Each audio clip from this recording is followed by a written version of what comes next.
तो लखनऊ से बड़ी खबर आपको बता दें, जहां पर बसपा संस्थापक कांशीराम की पुण्यतिथि पर 9 अक्टूबर को राजधानी में पार्टी शक्ति प्रदर्शन करेगी। इस मौके पर मायावती एक बड़ी रैली करने जा रही हैं। पार्टी का दावा है कि इस रैली में 5 लाख से ज़्यादा कार्यकर्ताओं की भीड़ जुटेगी। आयोजन कांशीराम स्मारक स्थल पर होगा, जहां बसपा कार्यकर्ता प्रदेश भर से पहुंचेंगे। पिछली बार 2021 में हुई पुण्यतिथि पर भारी संख्या में कार्यकर्ता जुटे थे। अब दोबारा मायावती इस मौके को बसपा की ताकत दिखाने और विरोधियों के आरोपों का जवाब देने के तौर पर देख रही हैं। कई चुनाव से कमज़ोर होती दिख रही बसपा अब इस रैली के जरिए अपनी ज़मीनी वापसी का माहौल बनाने की कोशिश करेगी। मायावती चाहती हैं कि कांशीराम की पुण्यतिथि पार्टी के नेता और कार्यकर्ता एकजुट होकर के नया उत्साह दिखाएं। लखनऊ में होने वाले कार्यक्रम को लेकर बसपा ने अपनी पूरी ताकत लगा दी है। बसपा ने अलग अलग कोऑर्डिनेटर्स को अलग अलग जिम्मेदारी सौंप दी है। लखनऊ में बसपा शक्ति प्रदर्शन करके ये साफ कर देना चाहती है कि उत्तर प्रदेश के पंचायत चुनाव में बसपा पूरे दमखम के साथ चुनावी मैदान में उतरेगी। और यही वजह है कि बसपा सुप्रीमो मायावती काफ़ी लंबे समय के बाद सार्वजनिक जगह पर एक रैली करते हुए नजर आएंगी। इसको लेकर के जनपद श्रावस्ती में भी तैयारियां देखी जा रही हैं। बसपा नेता हाजी दद्दन खान लगातार आपको बता दें कि क्षेत्र में भ्रमणशील रह करके लोगों को जुटाने का काम कर रहे हैं। जो लोग पहले से बसपा में थे उनको एक बार फिर से अपनी पार्टी के एजेंडा, अपने पार्टी के नीतियों के बारे में समझा रहे हैं। और ज़मीनी स्तर पर आपको बता दें कि गांव-गांव जा कर के, यहाँ तक कि बैलगाड़ी से चल कर के वो लोगों को संदेश दे रहे हैं कि 9 अक्टूबर को ये जो रैली होने वाली है, इसमें जो है पूरी ताकत के साथ जनपद श्रावस्ती से तमाम कार्यकर्ता वहां पर पहुंचेंगे। गौरतलब है, आपको बता दें कि श्रावस्ती जनपद में भी राजनीति गरमाई हुई है। बसपा जिस तरीके से श्रावस्ती जनपद में आगे निकल रही है, तमाम जगह पर देखा गया है। हाजी दद्दन खान जो कि लोकसभा भी लड़ चुके हैं बसपा से, वो गांव-गांव में जा कर के बैठकें कर रहे हैं और लोगों को कहीं ना कहीं अपनी पार्टी की नीतियों के बारे में समझाने में सफल भी हो रहे हैं। और तमाम लोग जो है अन्य पार्टियों के अपनी पार्टी छोड़ करके इस साल आपको बता दें 2025 में कई लोग हाजी दद्दन खान के समझाने पर एक बार फिर से बसपा में शामिल हो गए हैं। इसी क्रम में आपको बता दें कि कल इकोना में बसपा कार्यालय पर एक बैठक रखी गई, जहां पर तमाम जनपदों के मंडल कोऑर्डिनेटर, यहां तक कि देवीपाटन मंडल के बसपा प्रभारी और जिलाध्यक्ष के अगुवाई में यहां पर एक बैठक की गई। बैठक में इस रैली को लेकर के तमाम बातें की गई। बहन मायावती जी के पार्टी के बारे में लोगों को, उनकी नीतियों के बारे में लोगों को बताया गया।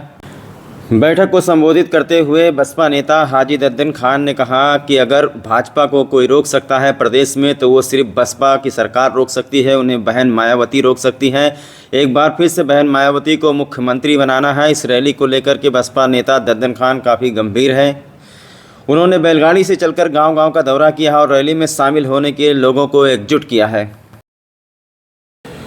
तो इकोना में कल बसपा कार्यालय में रविवार को कार्यकर्ता सम्मेलन का आयोजन किया गया था। मुख्य अतिथि आपको बता दें शमसुद्दीन रानी ने बसपा के कार्यकाल की उपलब्धियों को साझा किया और कार्यकर्ताओं में जोश भरने का काम किया। इकोना स्थित बसपा कार्यालय में रविवार को बसपा पार्टी की ओर से कार्यकर्ता सम्मेलन का आयोजन किया गया, जिसके मुख्य अतिथि मंडल प्रभारी शमसुद्दीन रानी रहे। उन्होंने बसपा कार्यालय की उपलब्धियां गिनाई और कार्यकर्ताओं में जोश भरा। उन्होंने कहा कि बसपा शासनकाल में ना दंगे होते, ना अधिकारी बेलगाम हो पाते। कांग्रेस व समाजवादी पार्टी मुसलमान व भाजपा हिंदुओं को उकसाने का काम करती है। बसपा सब समाज की हितैषी है। उन्होंने कार्यकर्ताओं को लखनऊ में होने वाली रैली में शामिल होने के लिए अपील की। इस मौके पर हाजी दद्दन खान ने कहा कि आने वाले विधानसभा चुनाव में बसपा पूरे जोरों शोर के साथ श्रावस्ती में उतरेगी और दोनों विधानसभा में अपना जीत दर्ज करेगी। तो बीएसपी का मिशन 2027 9 अक्टूबर को मायावती की लखनऊ में बड़ी रैली होने वाली है। और जानकारी ये भी मिली है कि आकाश आनंद की भी फिर से रीलॉन्चिंग हो सकती है, यानी उनको फिर से कोई बड़ी जिम्मेदारी दी जा सकती है। बसपा सुप्रीमो मायावती कांशीराम के पुण्यतिथि पर आपको बता दें लखनऊ में बड़ी रैली करके सक्रिय राजनीति में वापसी का संदेश देंगी। पार्टी 2027 के मिशन के लिए आकाश आनंद को फिर से लॉन्च करने की तैयारी में है। इस रैली का उद्देश्य है दलितों को एकजुट करना और सर्व समाज के समर्थकों को आकर्षित करना। मायावती इस रैली के माध्यम से पार्टी की ताकत दिखाना चाहती हैं। तो 9 अक्टूबर को लंबे समय के बाद बसपा सुप्रीमो मायावती का बड़ा सार्वजनिक मंच सजा करके सियासत में अपनी सक्रियता वापस करने का संदेश देंगी। वहीं पार्टी के युवा चेहरे आकाश आनंद की रिलॉन्चिंग भी हो सकती है और प्रदेश से बड़ी संख्या में समर्थकों के भीड़ जुटने की संभावना है। इसे मिशन 2027 का बिगुल बजाने की तैयारी के तौर पर बताया जा रहा है। तो उत्तर प्रदेश की राजनीति में बसपा खेमे की सरगर्मी ने प्रतिद्वंदी दलों को सतर्क कर दिया है, खास करके इसलिए कि बीते कुछ वर्षों के तौर तरीकों और दरकिनार कर मायावती लखनऊ में बड़ी सार्वजनिक रैली करने जा रहे हैं, जबकि अभी कोई चुनाव भी इस वक्त नहीं हो रहा है। मायावती का ये अंदाज किसी से छिपा नहीं है कि चुनाव ना हो तो वो सार्वजनिक कार्यक्रमों से दूर रहती हैं। सभी को चौंकाते हुए 9 अक्टूबर को 5 लाख की भीड़ जुटाने का लक्ष्य दिया गया है।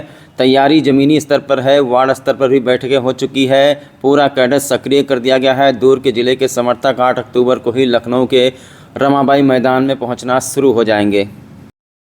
आज आप लोगों ने देखा होगा कि उत्तर प्रदेश में जिस तरीके से भाजपा राज में बुलडोजर की कार्रवाई हो रही है साथियों, इसको रोकने के लिए उत्तर प्रदेश में बहन कुमारी मायावती जी और उनके हाथी रोक सकती है साथियों। इस बुलडोजर को रोकने के लिए हम अपने तमाम सब समाज के भाइयों से साथ चाहते हैं कि साथियों, उत्तर प्रदेश में ये बुलडोजर केवल ये हाथी रोक सकती है साथियों। इसलिए आप लोगों को यह चाहे हमारी भिंगा में मजाया रहे, साथियों ये बुलडोज करने का काम किया है और हम लोगों ने जिनको अपना मान सम्मान और पैसा और ताकत दे करके साथियों चाहे विधायक बनाया हो चाहे सांसद बनाया हो, लेकिन हम लोगों का जब वक्त आया साथियों तो कोई भी आपको वक्त पे खड़ा होने का काम नहीं किया। इसलिए ऐसे लोगों को हमको जवाब देना है कि जो आने वाला समय है साथियों, उत्तर प्रदेश में जो विधानसभा का चुनाव होगा उसमें आप लोगों को खाली एक चीज देखना होगा साथियों, उत्तर प्रदेश में सिर्फ हाथी चुनाव निशान आप लोगों को साथियों देखना है। चाहे आपका भिंगा विधानसभा हो, चाहे श्रावस्ती विधानसभा हो या उत्तर प्रदेश में कहीं भी हो साथियों, अगर भाजपा को कोई हरा सकता है तो सिर्फ बहुजन समाज पार्टी आपकी हाथी हटा सकती है साथियों।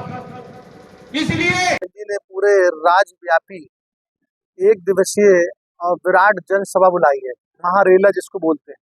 तो उसी रैली को लेके हम लोग सबसे आह्वान करने आए हैं कि हमारा बहुजन समाज पार्टी को जो मानने वाला है एक एक कार्यकर्ता 9 अक्टूबर को लखनऊ पहुंच रहा है और उसे जो इस तरीके से एक संदेश था कि बीएसपी खत्म है, बीएसपी बी बन गई, सी बन गई, उस दिन भी पता उनको चल जाएगा कि बहुजन समाज पार्टी कल भी मजबूत थी, आज भी मजबूत है और हमेशा मजबूत रहेगी। आपको क्या लगता है कि वर्तमान में एक विधायक है बसपा का, तो क्या 27 में बसपा अपनी सरकार बना पाएगी? देखिए, एक बात ध्यान रखना, हमने आपको मंच के माध्यम से कहा, तो डिवाइडेशन में वोट बढ़ गया था। हिंदू और मुसलमान को बांट के सियासत भाजपा और सपा ने करी थी। सपा मुसलमानों की बात कर रही थी, भाजपा हिंदुत्व की बात कर रही थी। ना ये हिंदू के भाइयों के सगे थे, ना वो मुसलमानों के थे। ये बांट के जो सियासत करने काम किया था, ये भाईचारा बिगाड़ने काम किया था। ये भाईचारा बिगाड़ने काम करते हैं और हम लोग भाईचारा बना के इस देश में भागीदारी देना चाहते हैं। तो इसलिए बनाने वाले और बिगाड़ने वाले, ये बिगाड़ने काम करेंगे, हम बनाने काम करेंगे। और मुझे उम्मीद है कि बनाने वाले लोग जो भाईचारा बनाते हैं वो कामयाब होते हैं, बिगाड़ने वालों की अब दुकान बंद हो जाएगी।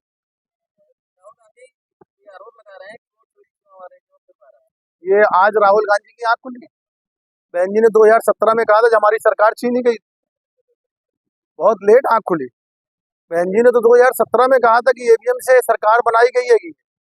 बहन कुमारी मायावती जी सुप्रीम कोर्ट गई थी इस केस को लेके, वोट को लेकर। तब यही लोग मजाक उड़ा रहे थे कि बसपा हार नहीं पचा पा रही, बसपा हार से बौखला रही। आज जब हुआ है तो आज एहसास हो रहा है। अरे ये तो बात हम तो यार, हमारी नेता की दूरदृष्टि देखो, उन्होंने उसी दिन पकड़ लिया, 2017 में पकड़ लिया जब इन्होंने सरकार हमारी छीनी थी। जहां 90% मुस्लिम था वहां 40% बीजेपी को वोट मिला था। उसी दिन बहन जी ने पकड़ लिया था ईवीएम का चोरी, और उसी दिन ईवीएम की चोरी पे इल्जाम लगाया। सुप्रीम कोर्ट तक गई थी, एक दिवसीय धरना प्रदर्शन किया था हर महीने। आपको याद हो जिला मुख्यालय पे हम लोगों ने 1 दिवसीय धरना प्रदर्शन किया था। तो अब आप खुद समझदार हो। वोट अधिकार यात्रा के दौरान मंच से किसी कार्यकर्ता ने मोदी जी की मां के लिए कुछ ऐसे शब्द कहे जिसको बड़ा मीम बना दिया गया। देखिए मैं इस क्या बात कहना में मैं इस बात में यही कहूँगा, पॉलिटिकल इशू नहीं होना चाहिए, बस। अभी देखो हाल ही ये में बहराइच में डिप्टी सीएम केशव प्रसाद मौर्य जी आए, सपा के एक विधायक थे कैसरगंज के आनंद यादव, उनको जिलाधिकारी महोदय ने पत्र देकर बुलाया भी, और जब महोदय पहुंचे मंत्री जी तो उनको आनंद यादव जी ने बताया कि मुझे अपमानित करके भगा दिया। क्या तो ये तो भाजपा और सपा की रणनीति का हिस्सा है। एक दूसरे को बेइज्जत करते हो, बाद में कमरे में साथ में बैठ के योजना बनाते हैं। इन योजनाओं में हम कैसे गए? क्या आपकी पार्टी 2027 में गठबंधन करेगी? 2027 में गठबंधन नहीं, भाईचारा। देखिए मैं आपको खुल के कह रहा हूँ, राजनीतिक गठबंधन से कोई फायदा नहीं। हमने कांग्रेस से भी गठबंधन किया, हमने सपा से 2 बार गठबंधन किया, लेकिन क्या रहा? क्योंकि राजनीतिक गठबंधन से फायदा नहीं है, हमें सामाजिक गठबंधन से। हम समाज में भाईचारा बना के समाज में गठबंधन पैदा कर रहे हैं, और समाज की गठबंधन से सरकार बनाई, ना कि राजनीतिक गठबंधन से सरकार बनाई। सपा ने भी गठबंधन बहुत करके देख ली, क्या सरकार बना ली? सामाजिक गठबंधन कर नहीं रहे, राजनीतिक गठबंधन कर रहे, तो क्या फायदा है? समाजवादी पार्टी पीडीए लेकर आ रही है। हमारी नेता ने बहुत पहले कह दिया था कि ये पीडीए का मतलब क्या हुआ, परिवार डेवलपमेंट अथॉरिटी। तो इस जो परिवार डेवलपमेंट अथॉरिटी है, इसको तो आप लोग खुद समझदार हो। जब सरकार रहती है तो किसकी चलती है? शिवपाल जी की, चचा की, भतीजे अखिलेश यादव जी की, डिम्पल यादव जी की, धर्मेंद्र यादव जी की, अक्षय यादव जी की, प्रतीक यादव जी की। यही परिवार तो दिखता है, और कौन दिखता? बता दो अगर कोई दिखता हो। परिवार के सिवा और कोई सत्ता में दिखता है? बस ठीक है, बहुत बहुत शुक्रिया आप लोगों का।